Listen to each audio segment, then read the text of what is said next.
Honesty, passion, experience. It's Timberwolves Explosion, hosted on the Paladinolive network. And now, your host, Paladino Joey.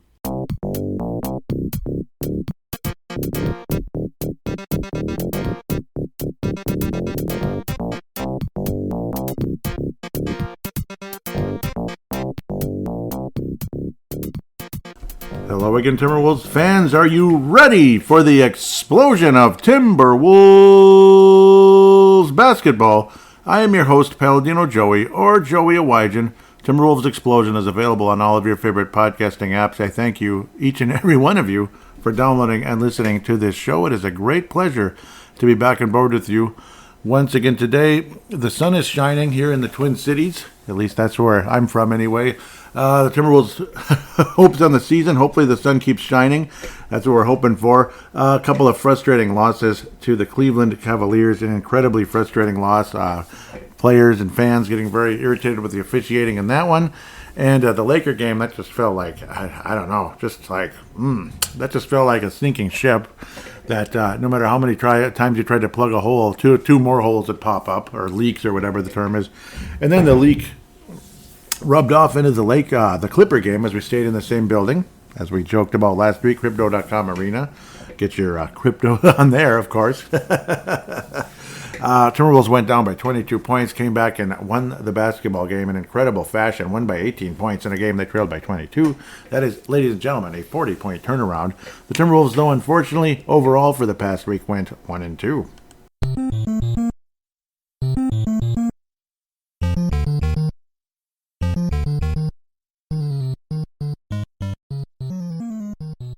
Yes, had to go with that one because 1-2 is 1-2. It's a losing record. And, of course, that Laker game was blech.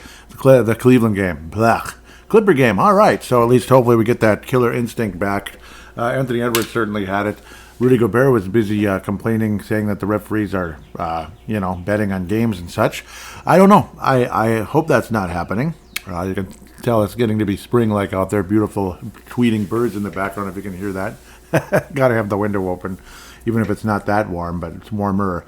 Anyhow, well, the Timberwolves hoping it's going to be warmer, so to speak, as again, Karl Anthony Towns reevaluated in 4 weeks. Well, hopefully the first week, well, we're about 1 week, and I think he finally had surgery on Monday. As you can see him sitting there in Los Angeles, watching the team kind of, not play very well versus the Lakers. You come back, you get your hopes up, and then down it goes.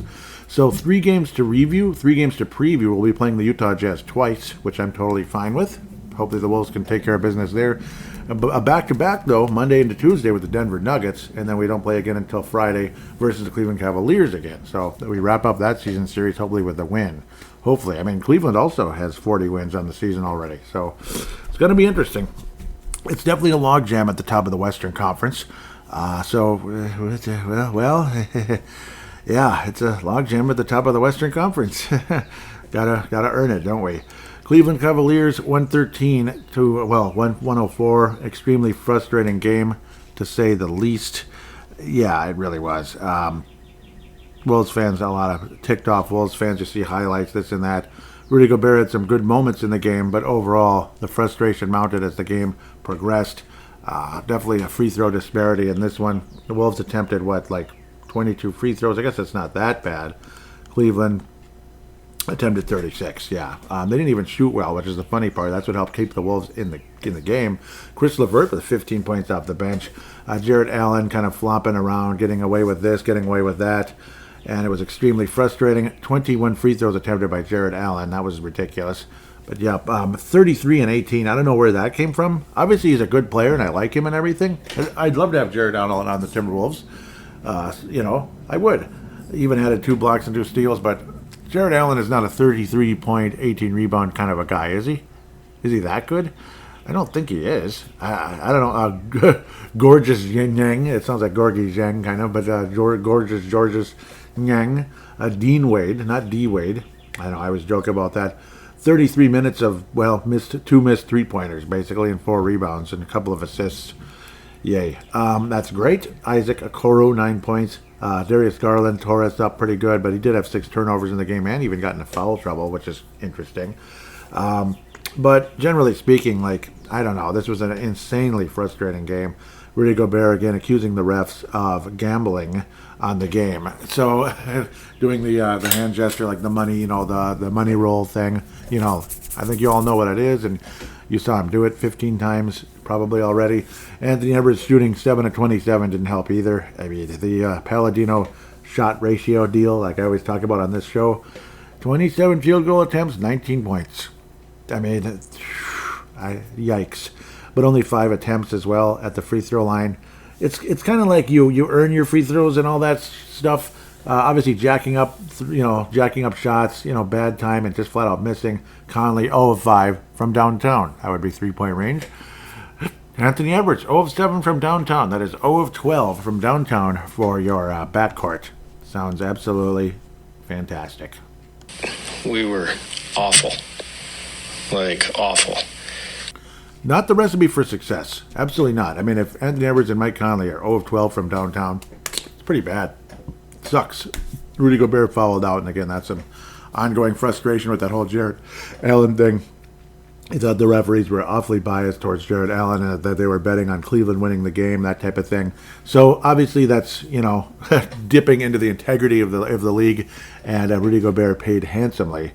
Paid dearly, I guess is a better way to say it. Paid handsomely. No, he didn't get paid. He ended up paying out $100,000, which, big deal. Yeah, no, it's $100,000. I mean, that's a pretty big fine. Usually like 20,000. It's like, yeah. What I don't like is the arrogance of the players at times about that. Like, I don't care. What's that? Yeah, there's those of us who would kill for that kind of, maybe not literally, figuratively, we would kill for that kind of money. We would we work our ass off for $20,000, work your absolute tail off for $100, and then it's like, I don't give a damn. I do it again. So occasionally that just shows the just complete lack of awareness. When you do stuff like that, it's an arrogance level that I don't like. I don't appreciate, honestly. And I'm not the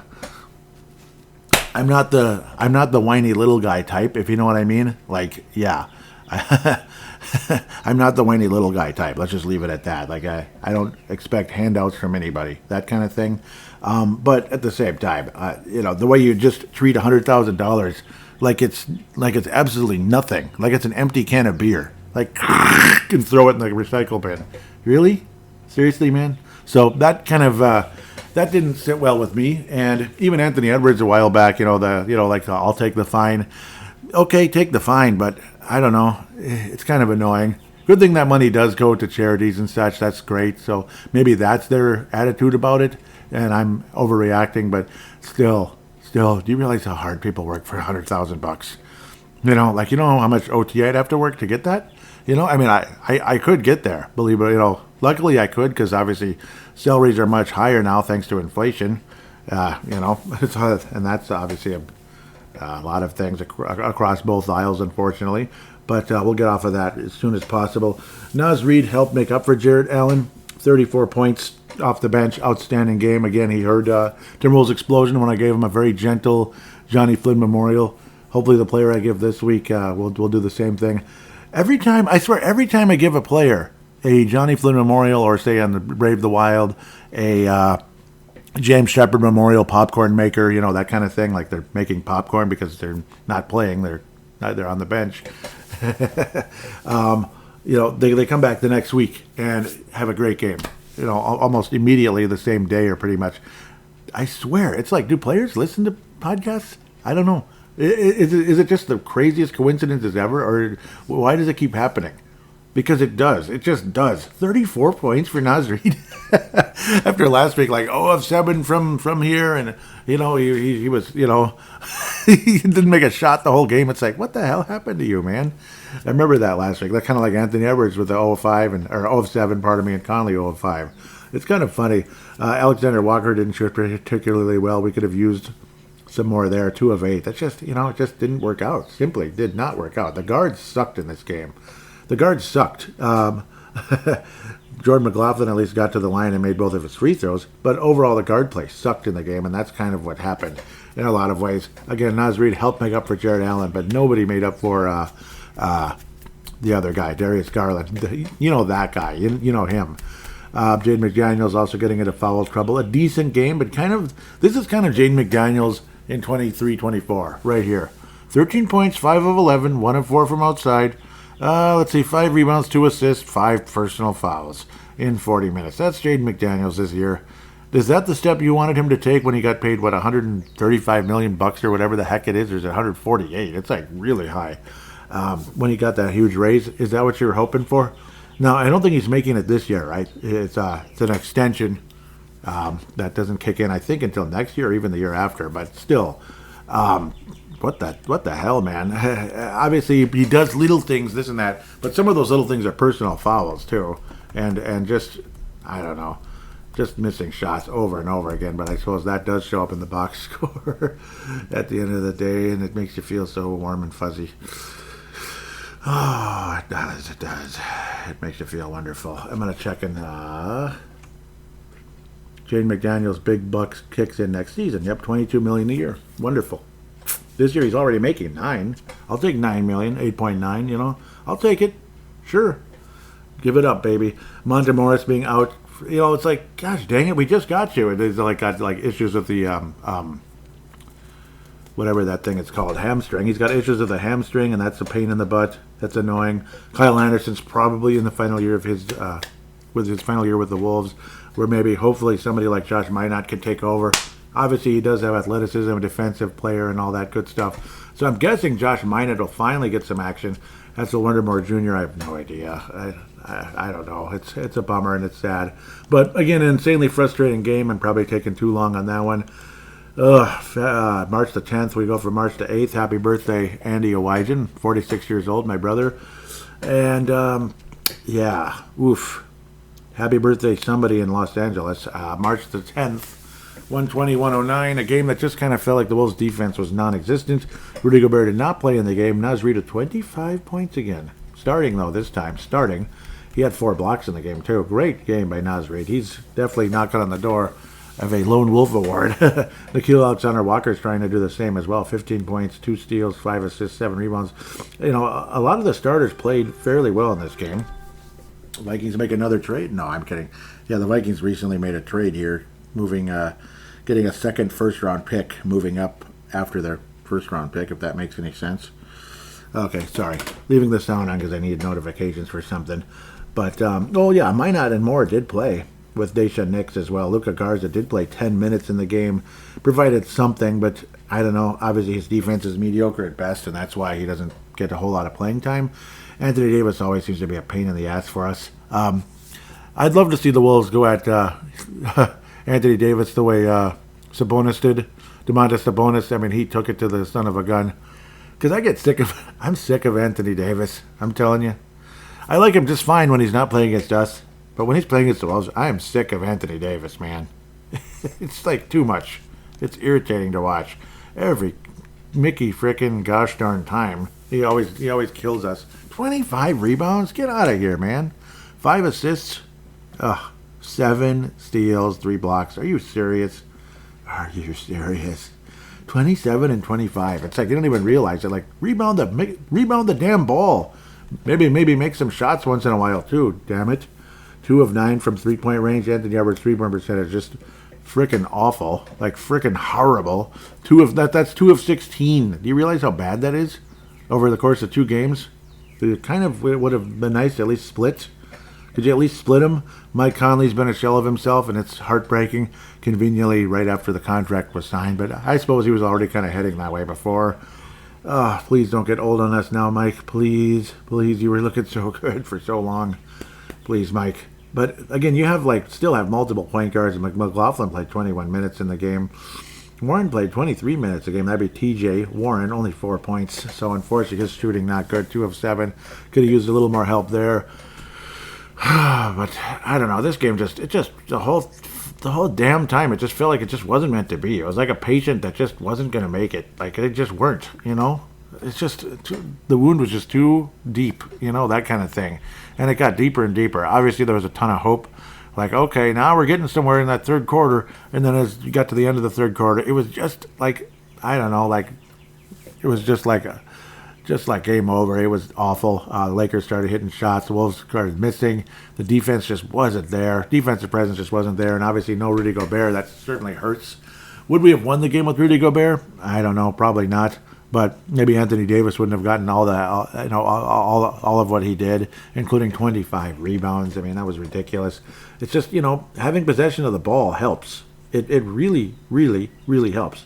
The Wolves had 38 rebounds in the game. I mean, again, Anthony Davis had 27 all by himself, heading up to 56. Rebounds mean a lot, because if you don't rebound the ball, you don't have the ball. If you don't have the ball, you can't score.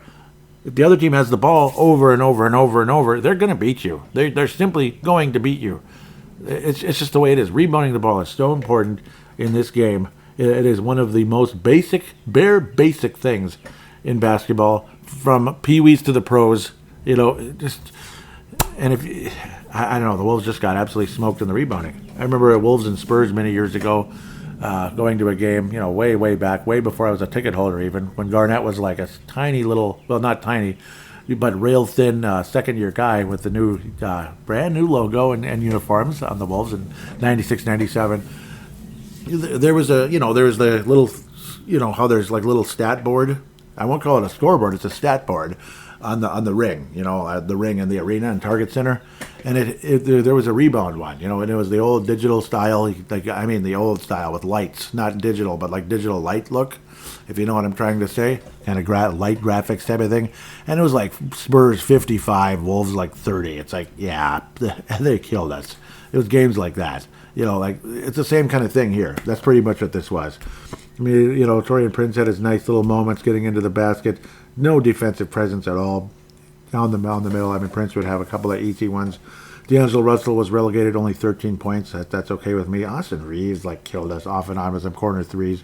Reeves with his threes, 19 points. Yeah, I mean, we just left guys open. Even Rui Hachimura, 3 of 5. Come on. Ugh. LeBron James, almost a triple-double. He had his moments. I mean, LeBron James is the Magic Johnson of today's game. He's not Michael Jordan, he's Magic Johnson. Not that there's anything wrong with that, by the way. Did I like Magic Johnson? You bet I did. Like Ronald Reagan said years ago, does America believe in magic? You bet we do. Yeah. That kind of magic, though, not the evil stuff. Just magic on the basketball court. That magic. And LeBron James is the Magic Johnson of today's game. No doubt about it, with a little extra, with extra scoring. I won't say a little, with extra scoring, obviously. And the longevity's off the charts. No off-the-court issues forcing him out of the sport, unfortunately. That was very, very, very unfortunate. He probably would have played up to what LeBron James' age is today. Magic probably would have played up till he was about 40. Probably. And that's what a lot of people say, because he loved the game so much. And I respect LeBron James's longevity and stick-to-itiveness. I do. I don't like everything about him, of course. I don't like the GOAT talk, even though he's in the GOAT conversation. But to me, Michael's the GOAT. He just is. Maybe at the end of the day, it doesn't really, truly matter. Everyone just calm down, I guess, at the end of the day. They're both like Mount Rushmore players in the league. So God bless you, LeBron James. Great career, obviously, and keep at it, I suppose, because we're going to miss him. There's players right now that are aging that I'm not going to miss. You can probably guess one of them plays in Northern California. I'm not going to miss him at all. He can just go away. Others, though, like LeBron, of course I'm going to miss LeBron James. Of course. Like Anthony Edwards, hopefully 20 years from now, he's going to be just getting to the end. I'm going to miss the hell out of him too, because I love what he does. But I didn't love what he did in this game, and the Wolves sucked in this game, bottom line. And obviously they were undermanned, and it was what it was. No Rudy Gobert, no Karl Anthony Towns, and the Lakers took advantage of it, and it was annoying to watch. Next, Los Angeles Clippers, the other LA team, and it looked like they had us beat. Oh, did it look like they had us beat. We were digging a deeper and deeper hole in that first half. No defense. No defense, no offense. They suck. Like a certain classmate said many years ago. No defense, no offense. They suck. Luckily, the tide started turning in the second quarter. The Wolves did win the second quarter by 5 points, and it didn't feel like a whole lot. But 31-21 after first quarter, it was like, really, man? That's the best we can do? But then this lanky guy off the bench that we acquired last year with Mike Conley from Utah showed up to play. He showed up to play. And by the way, the other guy from Utah, Mike Conley, showed up to play. Rudy Gobert, well, he was okay. He was okay. 4 of 7 from the floor, 11 rebounds. He was okay. He didn't get into foul trouble, at least. Thank you. But Nickeil Alexander-Walker just missed 1 3-pointer. He made 9 of 10 from the floor, 28 total points, and an amazing second half overall. But see, the main difference with the Wolves, not only the fact that Nickeil Alexander-Walker hit his shots, and hit his shots again and again and again. And Conley, 5 of 8. Thank you. Conley, 5 of 8 from the floor. Amazing game. 9 of 15 overall. 5 of 8 from outside, pardon me, Conley. It really helped the Wolves turn the tide in the second half. But yeah, the fact that we actually started making shots midway through the second quarter-ish, mid to late, like the second half of the second quarter, obviously I hope that makes sense, like the third eighth of the game. The third eighth of the game, right? The tide started turning. But not only did we start scoring, but we played some freaking defense. Thank you. We actually played defense, and we played really good defense. We, the Timberwolves, pardon me, played really, I'm not on the team, right?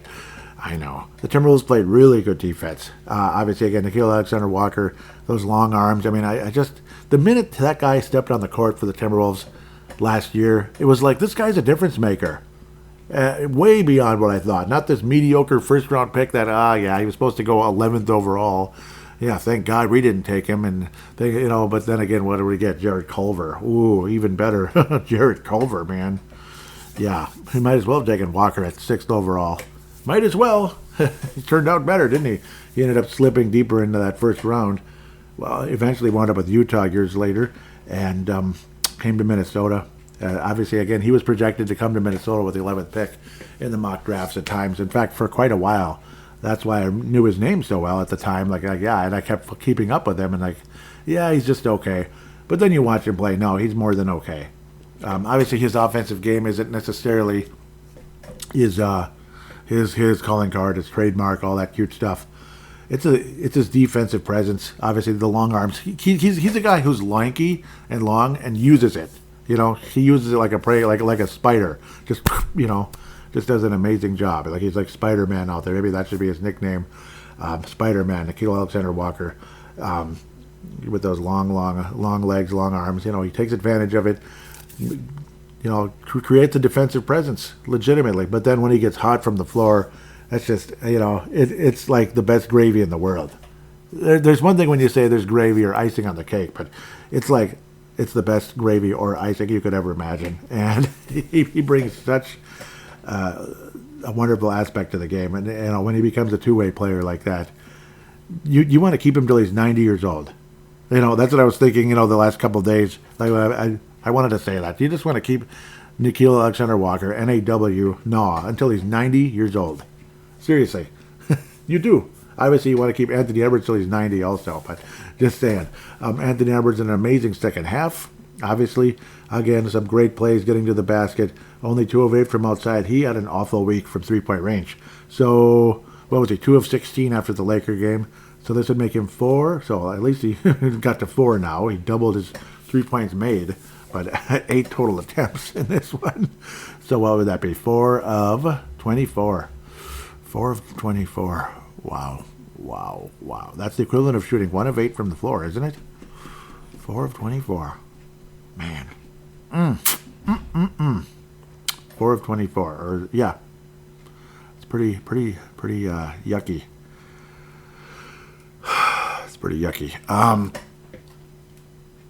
My brain is stopping. No, that'd be 6. Yeah, 1 of 6. It's still terrible though. Yeah, it's pretty bad. Not 1 of 8. 1 of 8 would be if he got to 36. Yeah, sorry. So my apologies there. 1 of 8. Yeah. So anyhow, 1 of 6. Yeah. So anyhow, my mind is stopping. I'm getting crazy here. My deep utmost apologies. But this was a wonderful comeback. It was a feature presentation. I should have thrown that in, but okay, I'll put it here. And now, our feature presentation. Late on that one again. Back-to-back weeks, I'm late on that one again. I apologize, but that's how it goes, I guess. Again, what an amazing comeback. What a fun basketball game. You know, you're watching it. They're down by 20. They're down by 22. They're down by 17. They're down by 18. They're down by 16. And then say, okay, if we can, and I remember thinking, if we can get within 10 or less by halftime, maybe, just maybe, this team can have enough oomph in the second half to pull this off. And the Wolves did get within that. They got to basically 10 at the end of the half, and I'm like, okay, I guess, sure. I guess there's a shot. Like Anthony Edwards started getting aggressive, started hitting shots and such, and so did other players like Nah and such. And it's like, oh, okay, we have a shot at this, I guess. And then it's like, oh, we really have a shot at this. Everything changed, and it was so wonderful. So the Lone Wolf Award winner for this episode, my God, it's like all over the place. I know who the Johnny Flynn popcorn maker is going to go to. Oh, I know who it's going to. It could go to Jaden, too. 0 of 8 from the floor. What the bleep? What the bleep? 0 of 8. It's terrible. Yeah, terrible. He's a huge disappointment. He might be the disappointment of the season. Spoiler alert for State of the Timberwolves 24. Hopefully the world champion Timberwolves. But we'll see. The Lone Wolf is a bit tougher. Like Anthony Edwards, an amazing game, but he kind of stunk, from outside the whole week. This is tough. It's kind of all over the place. Even though Nickeil Alexander-Walker had some rough games, but I'm going to give it to him. Nickeil Alexander-Walker is going to get the Lone Wolf Award for this episode. Naz Reid right on the cusp of it. He did not have a particularly good game versus the Clippers. 0 of 3 from outside and 3 of 7 overall for 6 points. I want to give it to Nickeil Alexander-Walker. Naz Reid, you know what? You guys can share it. Yes, you guys were both wonderful. Wonderful, this, for the generally speaking. Naz Reid had 2 great games. Unfortunately, both in losses, where Nickeil actually helped the Wolves win. So that's where Nickeil might get the little extra nod for that one. But Naz Reid's right there with him. The Johnny Flynn Memorial popcorn maker, whatever you want to say, is Rudy Gobert. He was making popcorn versus the Clippers. And yes, he hurt his ribs a bit, but he should be okay, that type of thing. Hitting the floor and all that. What are you doing, man? What are you doing trying to get us in trouble here with the refs in the NBA, the league itself? When you start, when you start poking the hornet's nest, things happen. You got to watch it. I can understand you want to do that. Do that with your teammates on the plane or something, Do that with your teammates on the plane or like a little conversation with each other on the bench or whatever. That's when you should do that. Not directly right at the official, right on camera and all that. It's just not worth it. Just don't do it. Don't do it. It wasn't worth it. So, and obviously it didn't exactly have that great of a week anyway. We could have used your help versus Anthony Davis. Would we have won the game? I don't know. Probably not. But maybe. That's what's annoying. And maybe certain guys like, Conley and Edwards hit some damn shots from outside, which they kind of did in this game, especially Conley. Thank you. Edwards, of course, again, at least utilizing his strengths of being able to drive to the basket, and it's greatly appreciated. Thank you very, very much. Anthony Edwards, great game. But no Lone Wolf for this one. You've got enough this year anyway. So, and you're going to get some more, I'm sure, coming forward. Whew, up and down all over the place. Weird episode, but weird. But with that, we're going to come back with 3 games to preview and 2 of them against Le Jazz.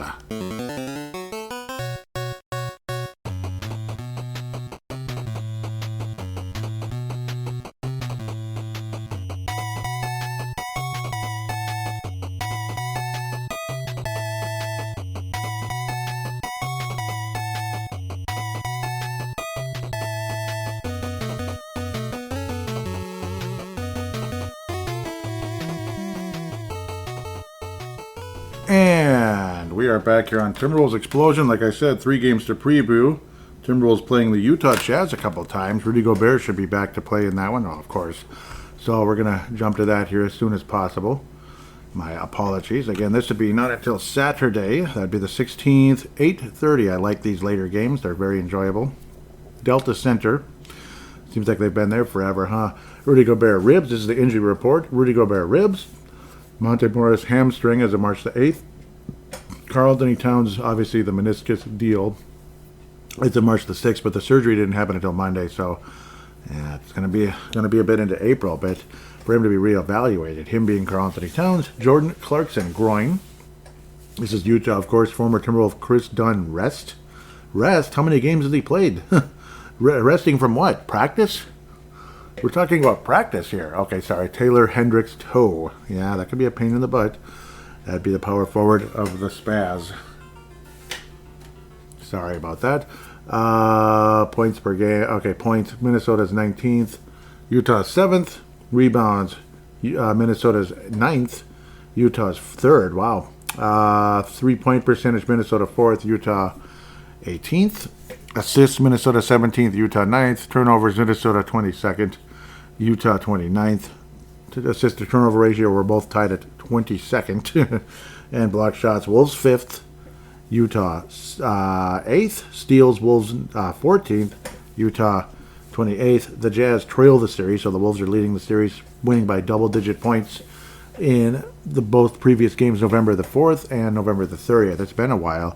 Hopefully the Timberwolves can sweep the season series here with these upcoming games, sweep this little two-game dealie, and sweep the season series. These are both in Utah, though, so both road games. A little bit tougher environment, I'm sure. The Wolves haven't always dominated in Utah. The Jazz are only 1-4 in their last 5, only beating Washington 127-115, otherwise getting beat by Miami. Chicago, both very close games there, losing to the Bulls only by 2. Denver Nuggets crushed them recently on March the 9th, 142-121, and the Celtics beat the Jazz pretty handily, 123-107 most recently. Same night the Wolves came back and beat the Clips. So I would like to believe the Wolves can sweep the season series. I'm going to step out in faith and believe they will, actually. Lauri Markkanen is one of the, they call him one of the best white players in the NBA. Okay, well, that's nice to know, I suppose. He is the leading scorer of the Utah Jazz and former Timberwolves draft pick, but it was made for Chicago. The pick was made for Chicago in the, I believe this was the Jimmy Butler trade, if I remember correctly. Or was this a different one? Pretty sure it was Butler, yeah. It was ultimately to get Butler. Oh, boy. Would have been nice. So they got Markkanen and, the Bulls got Markkanen and Zach LaVine. That's actually pretty good. Markkanen didn't do near as much with the Bulls as he's been doing with Utah. He's definitely taken off there. Become an all-star player. I don't think a whole lot of people saw Lauri Markkanen as an all-star player, but that day eventually came. Colin Sexton, 5 assists with his 18 points, Markkanen 23 points and 8.5 rebounds. Jordan Clarkson possibly injured. He's been a Wolves killer with the Lakers, the Cavaliers, and the Utah Jazz over the years. Chris Dunn has played in 57 games. That was the Wolves draft pick around that time. 5 points, 4 assists on the season. Nothing too spectacular, but he is shooting 48%, so give him credit, and 40% from three-point range. So Chris Dunn actually is making his shots. He's definitely improved his offensive game over the years, but still not a major role necessarily, but a significant role. At least he's like he's a good backup at this stage, and good for him. I guess there's something going on. Rest, though, only that many minutes. He needed rest, but I suppose it happens. Maybe he's sore somewhere. John Collins, 15 points, 8.5 rebounds, so good for him at the end of the day. But I do believe, Walker Kessler Jr., the Wolves draft pick that was ultimately traded in the included in the Gobert trade, almost 3 blocks a game, 7.5 rebounds, and 8.5 points for Walker Kessler. Kelly Olynyk, who's been all over the place, 8 points and 5 rebounds with 4.5 assists. Actually kind of a nice overall guy. Wouldn't mind having him here, honestly, but yeah, in a reserve role like he is with Utah, him being Kelly Olynyk. Wouldn't mind having him around, actually. But that's what that is. I wouldn't pay him a ton of money, though, necessarily, to play 20 minutes a game. The Wolves are going to sweep the Jazz. I hope I'm not wrong, and I might be. But the Wolves will sweep the Utah Jazz. First game, these are both again in Utah. I think Anthony Edwards is going to lead the Wolves in the first game with about 33 points for Anthony Edwards. The Wolves will win. Final score, 122-110. The second game will be lower scoring, in my humble opinion. Wolves win again, 108-96. 108-96. Leading scorer, Naz Reid, 28. The Wolves will sweep the Jazz on La Saison. So good for us. Now we get to play the Denver Nuggets next. How exciting. The defending world champions, and I do believe they are number 1 in the West at the momento. 46 wins. They are second in the Northwest. So I guess the stupid Thunder are still ahead of us, and Denver, of course they are. The Wolves are considered third place in the division and in the conference. Isn't that weird? Vlatko Kankar. Okay, I hope I'm saying that correctly. Kankar. Knee injury way back in August, so obviously he's out for the season. At least I would think so, if it's been that long. Denver is 14th in points, 9th in rebounds, tied with the Wolves. 4th in field goal percentage, a notable stat because of 4th is really high. 14th in three-point percentage, 4th in assists, 5th in turnovers, number 1 in the league in assist-to-turnover ratio. So that can definitely help you win a title. 11th in blocks, 22nd in SDLs. The Wolves lead the season series with a convincing win way back on November the 1st. We haven't played Denver since. Oh my God, we haven't played Denver since that. Yeah, the Wolves. That was a statement game for the Timberwolves after a putrid start. Where we like 1-2, like looked really disappointing. We couldn't even beat the frickin' Raptors. It was like, the Raptors aren't good. Come on, but we never win there though. We never win in Toronto. Even the year the Wolves were number 1 in the West with 58 wins, we still lost in Toronto. So it is what it is. 3 games remaining versus this world champion Denver team. Tuesday, March the 19th, Friday the 29th. So I'll be previewing them. No, I will not be previewing them next week, I don't think. My brain's stopping. No. Yeah, I think I don't know what I'm talking about. I think it's two shows away. And then Wednesday, April the 10th. The November 1st was in Target Center. It was a huge statement win for the Wolves. And ever since then, the Wolves had been pretty much the best team in the Western Conference. Pretty much. Or close to it, obviously, with a few losses. And now the injury to Carl doesn't help. This one's in Target Center, and then the next 2 will be in Denver. I want to believe the Wolves can go 3-0 this week. I do. I really do. Denver's been playing really well. This is kind of almost like a must-win in a lot of ways. Like if you want to have home court advantage in the Western Conference, this is like kind of a must-win type of deal. I don't know what's going to happen on March 29th and April the 10th, but you got to protect your home floor. I'm going to step out in faith and say the Wolves do that. Anthony Edwards with an amazing night. I have a feeling. I think Naz Reid will be a huge factor as well offensively. Mike Conley hopefully has his moments, but maybe it'll be like a Nickeil Alexander-Walker type of game where he goes off for 22, something like that. Has a nice solid game. I think it's going to take a total team effort from something like that. Alexander-Walker, Anthony Edwards, Naz Reid, guys like that, combining for 60 to 70, maybe even 60 to 70 points. Something like that, 70 points.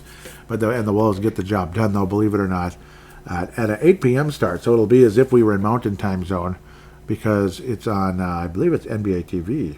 So it is a national broadcast, but national cable type of thing with, NBA TV. You have to have the sports package if you're living in, other parts of the country. Obviously, we have it locally with Bally Sports North. And then Alt for Denver. Good for them. 46-20 on the season are the Denver Nuggets. What's their win? What's their last? Yeah, they've won 4 in a row. Shoot. They beat Phoenix 117-107. Or they lost to Phoenix, 117-107 on March the 5th. Beat the Celtics 115-109. Wow. Crushed the Jazz, like I said earlier, 142-121. Beat Toronto 125-119 and got past Miami. And the NBA Finals again, right? 100-88. Denver and Miami again, right? And that was in Miami. So, yeah, I don't know. I wouldn't be surprised if the Wolves dropped this one. I wish we wouldn't, but this is the kind of game you really want to win, especially with you're at home. You want to protect your home court. But very, very good possibility the Wolves lose this one. But I'm going to step out in faith and predict a victory for the Wolves. A victory for the Wolves. Lower scoring. That's what it's going to take. Yep. 110, 106. Wolves squeezed by the Denver Nuggets with the win, with a total team effort type of deal. With that, we'll take a quick break and come back to hear what you guys had to say in Fan Interaction.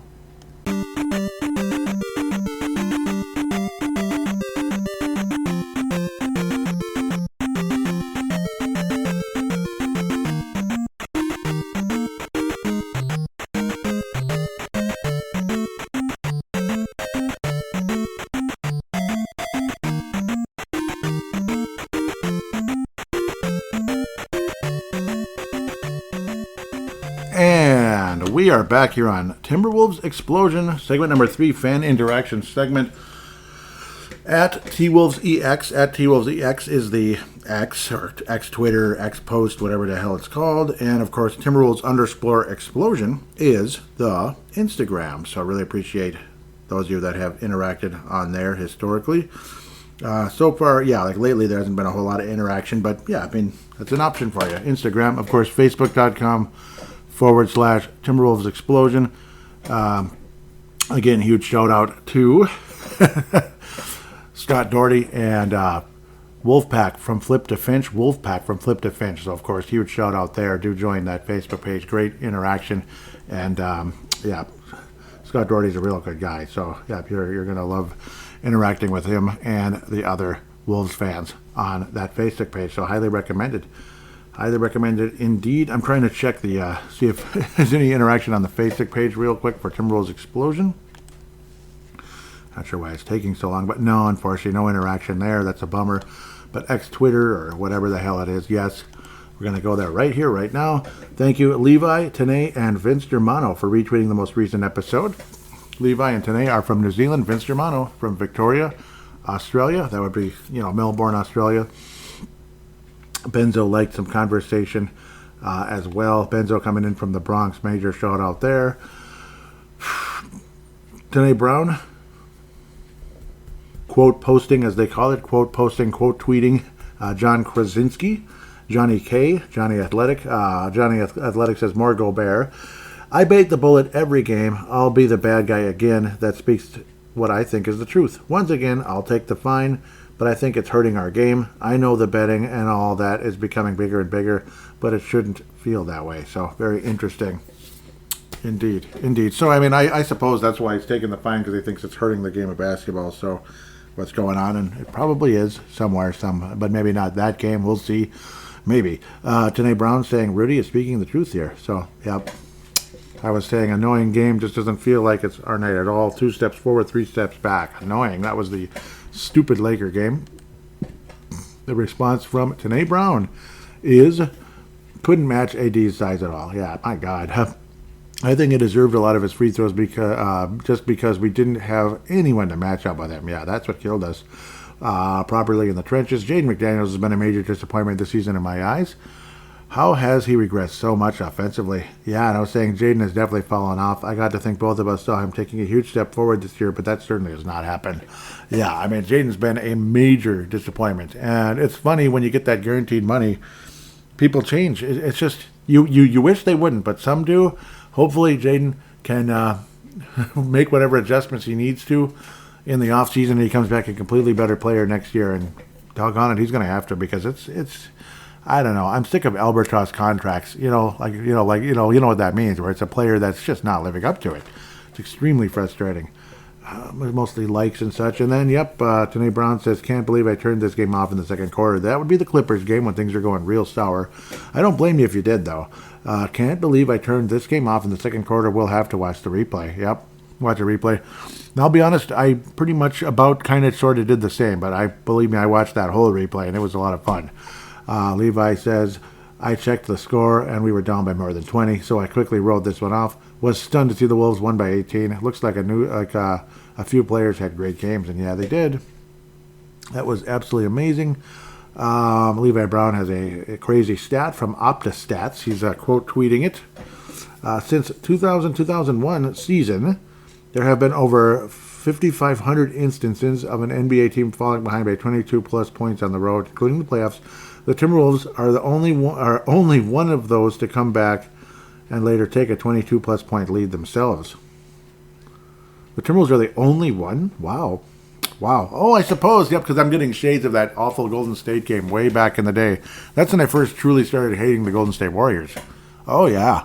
What was it, like about that time, about 2001-ish, Larry Hughes was on that team, but the Wolves led by 18 and then lost by 28. It was like bleeping ridiculous. So we actually did not fall behind 22 points in that game. So that's the amazing part. And that was an amazing stat at the time too. So sorry to bring up that negativity, but it is 20 plus years ago. So whatever.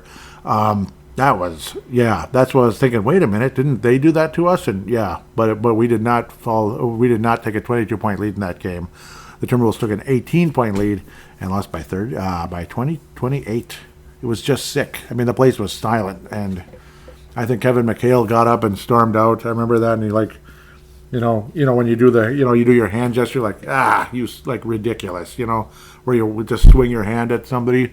Like, get the hell out of here. It was like that. He was mad as hell. And so was I. Larry Hughes and co. with the Golden State Warriors back in the early 2000s were jumping the passing lanes and scoring, and jumping the passing lanes and scoring. And that's what kept happening. It was insane. We were killing that team, and then they killed us. Okay, yep, Random Hoops. Yep, he liked the tweet response, because he was showing the 2 clutch shots by 2 legends of the game, Sonics and Spurs, in the mid-90s. Man. This is actually the early half of the 90s when the Sonics still had the real uniforms. Like, the best era of basketball uniforms is pretty much like late 80s, early 90s. Pretty much most of the 80s and then into the early 90s. The Spurs still had their best logo. They didn't have that boring gray look. They had that colorful logo. Gorgeous. The Sonics with the green and gold. Oh, man. Yep, so I believe that's Ernie Johnson, right? Eddie Johnson, excuse me. Eddie Johnson, number 80, up, and Sean Elliott also. Back-to-back type of thing. What a great basketball era. Oh, man. I miss it so much. I miss that era so much. I mean, I take it back tomorrow. I take it back today. You can take all of your 3-point shots and all the other fancy-dancy this, and your Kevin Durant, your Steph Curry, your LeBron James even, and guys like that. I'll take this era any day, man. I don't know. Maybe it's just my sentimental value as a younger person and all that, but I miss those days. That was fun to watch. Basketball to me was just, can't miss. It was can't miss back then. I still love the game of basketball itself. I don't necessarily like everything about what it's became over the years. No. I don't know. I mean, players always talk trash, but it wasn't as often. It just, I don't know. It felt like you're just out there playing the game and all that. Like you hate your opponent without showing them up, that type of thing. And the lovey stuff, the lovey-dovey crap also, which is annoying and fake. I'm not a big fan of that either. Sorry, I'm an old fogey. I'm an old fogey. I don't like the lovey-dovey crap either. Even though I suppose in the workplace you kind of have to be that way. Whether you're lovey-dovey your coworkers or not, that's just how it is. You got to be lovey-dovey. Okay, I've dragged this out too far, but I apologize. It was a great era of basketball. To me, Anthony Edwards brings back that era. That's why I like Anthony Edwards so much. He doesn't have that Kevin Durant, Steph Curry, Russell Westbrook, James Harden vibe. He doesn't. He has more of the Dominic Wilkins, Michael Jordan, vibe. That's what he has to me. Like the good old days, those kind of players. Maybe a little bit of Larry Bird mixed in. LeBron's style of play brings back Magic Johnson, no doubt about that.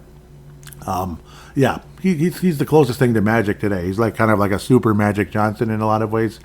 Anthony Edwards to me, as long as he's not missing 9 million shots, but I suppose Dominique and even Michael would have off days. It's just not the shot's just not falling quite to the level that they're expecting.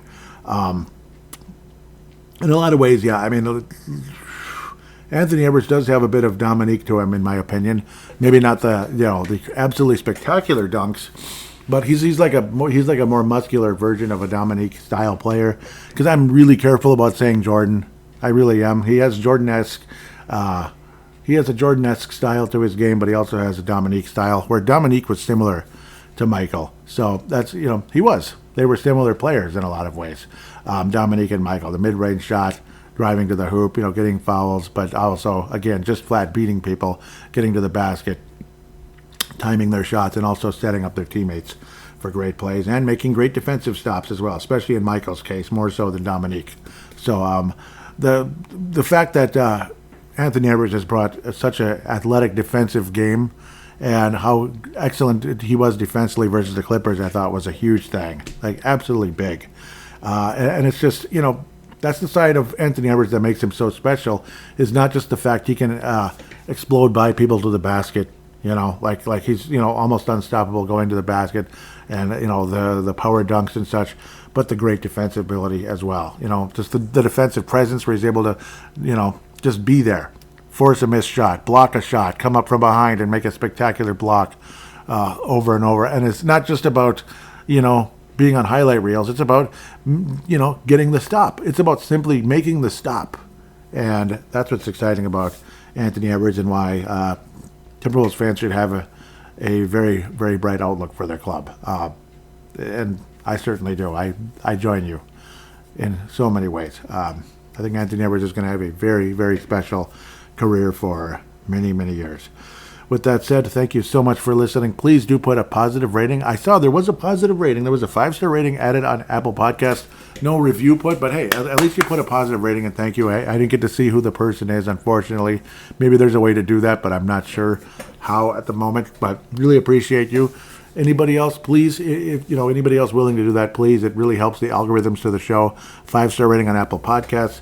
Liking the videos, video podcast, if you know what I mean. They're podcast form, but they're like I guess it kind of counts as a video on YouTube. Also, again, Google Podcast is going away on April the 2nd. So that's all basically YouTube Music. That app already exists, and the Timberwolves Explosion show is there because Timberwolves Explosion is on YouTube now for that purpose, to be on YouTube Music.